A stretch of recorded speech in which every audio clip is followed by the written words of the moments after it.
bien comprendre que c'est pas en sortant de sa zone de confort ou en tentant quelque chose de pas très risqué, de pas très dangereux, enfin d'un truc vraiment très mesuré, c'est pas ça qui va nous entraîner à surmonter cette peur de l'échec, cette peur du manque, cette peur du rejet, etc.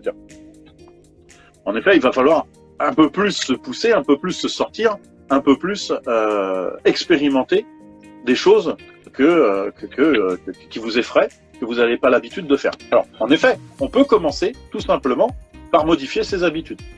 Ça, c'est quelque chose qui fait peur au départ à l'être humain. L'être humain a horreur qu'on modifie ses habitudes. C'est même pas vous c'est votre subconscient qui dit non, moi, si tu me changes mes habitudes, je meurs. Donc effectivement, il va vous faire ressentir la peur.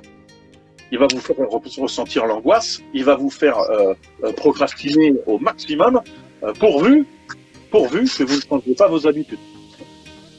C'est là qu'il faut faire preuve d'un minimum de discernement, surtout quand on souhaite justement avancer et améliorer ses conditions de vie, ou améliorer ses conditions, ce sentiment de bien-être, etc. Tout dépend de la quête de chacun, encore une fois. Mais effectivement, la deuxième clé, c'est d'accorder, de minimiser en fait l'échec. L'échec, c'est juste une façon de ne pas réussir. C'est pas une fatalité.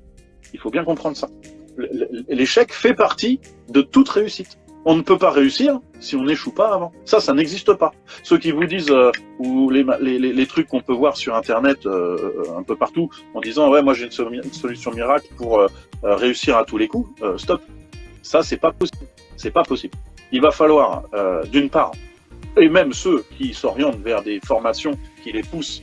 Moi aussi, je suis des formations, puisque, comme je l'ai déjà dit, l'être humain est fait pour évoluer, l'être humain est fait pour apprendre et ensuite partager, croître. Je suis des formations. Cependant, avant de suivre ces formations, j'ai échoué. Et pourquoi je vais les suivre, ces formations? Justement, pour trouver la solution. Alors là, ça ne sera pas une solution miracle, ça va m'amener vers d'autres échecs, vers d'autres essais-erreurs, jusqu'à ce que j'atteigne mon objectif, jusqu'à atteindre cette fameuse, ma réussite, en tout cas.